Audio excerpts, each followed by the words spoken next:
TBS পডকাস্টে সবাইকে স্বাগতম। সঙ্গে আছি আমি রকুনুজ্জামান মনি। 2026 সালের 12 ফেব্রুয়ারি অনুষ্ঠিত নির্বাচনের পর আগামী 12 মার্চ বসতে যাচ্ছে ত্রয়োদশ জাতীয় সংসদের প্রথম অধিবেশন। এই অধিবেশন কেবল একটি সংসদীয় আনুষ্ঠানিকতা নয়, এটি 1.5 দশকের একচ্ছত্র শাসনের অবসানের পর জনগণের ম্যান্ডেট নিয়ে গঠিত প্রথম বৈধ সংসদের যাত্রা। রাষ্ট্র সংস্কারের অঙ্গীকার, জুলাই সনদের বাস্তবায়ন আর এক নতুন বাংলাদেশের স্বপ্ন নিয়ে 12 মার্চ যখন সংসদের ঘণ্টা বাজবে, তখন রাজপথের লড়াই কিভাবে সংসদীয় কূটনীতিতে রূপ নেয় তা দেখতে মুখিয়ে আছে পুরো দেশ।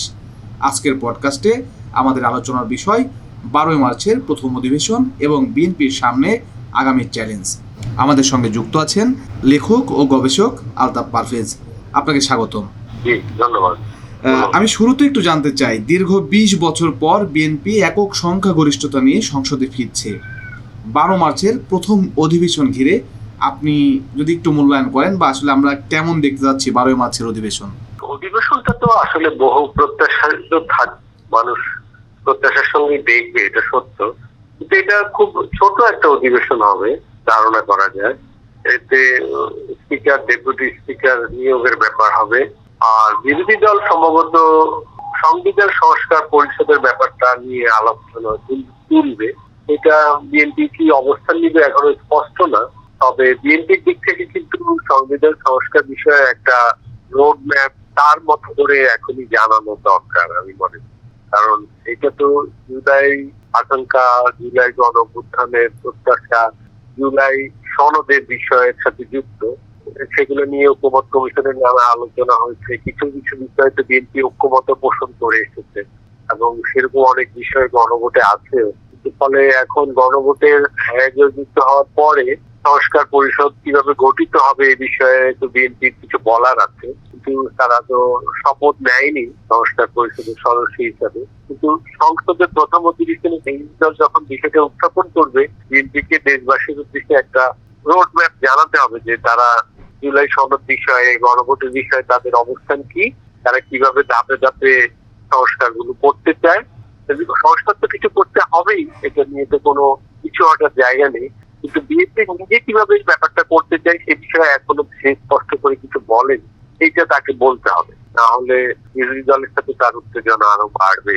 প্রথম এই ছোট অধিবেশন বাড়বে মনে হয়। জি, আমি আসলে জুলাই সনদ এবং সংস্কার নিয়ে প্রশ্ন করতে চাচ্ছিলাম, আপনি আসলে অনেকটা উত্তর দিয়ে দিয়েছেন।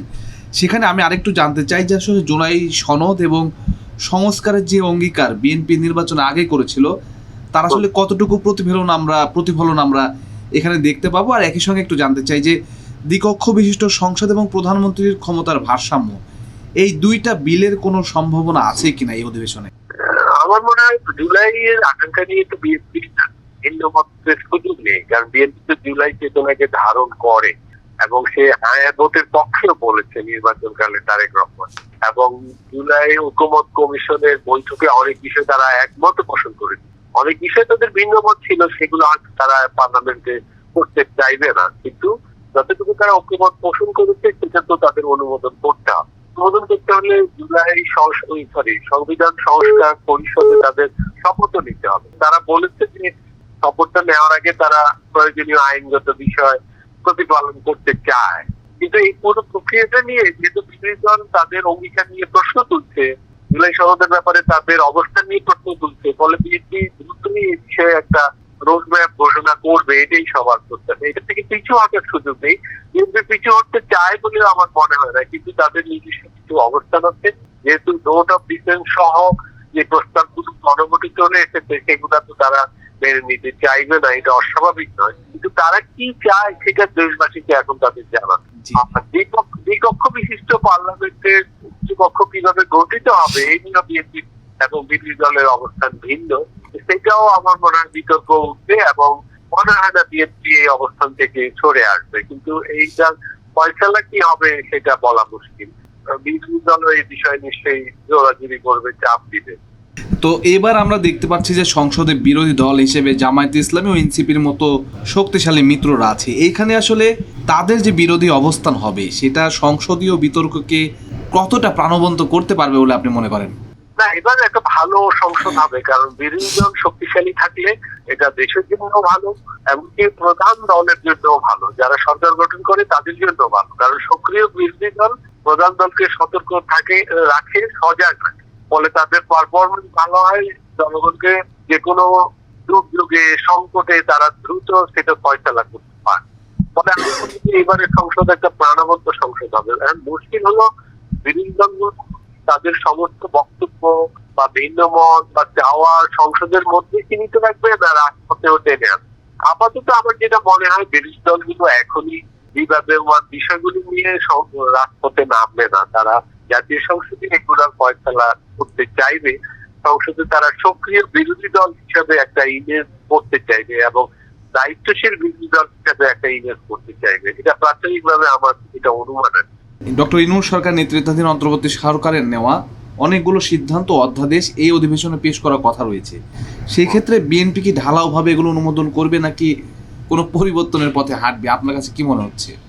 আমার মনে হয় অনেক কিছু কিছু অধ্যাদেশ নিয়ে বিএনপি তো ভিন্ন মত তুলে ধরতে পারে, আলাপ আলোচনা হতে পারে, কিন্তু মুশকিল হলো ধারাবাহিকতা সংসদে অনুমোদন না করলে সরকারের ধারাবাহিকতা নিয়ে একটা মুশকিলের ব্যাপার হবে। তবে এগুলো নিয়ে কিছু আলোচনা হবে মনে হয়, মানে এগুলা একদম অন্ধভাবে সব অধ্যাদেশ পাশ হয়ে যাবে সেটা আমার মনে হয়। কিছু কিছু এবং কিছু কিছু অধ্যাদেশ নিয়ে কিন্তু কোর্টেও প্রশ্ন উঠবে এবং উচ্চ আদালতেও প্রশ্ন উঠবে, ইতিমধ্যে তো গণভোট নিয়েও প্রশ্ন উঠেছে।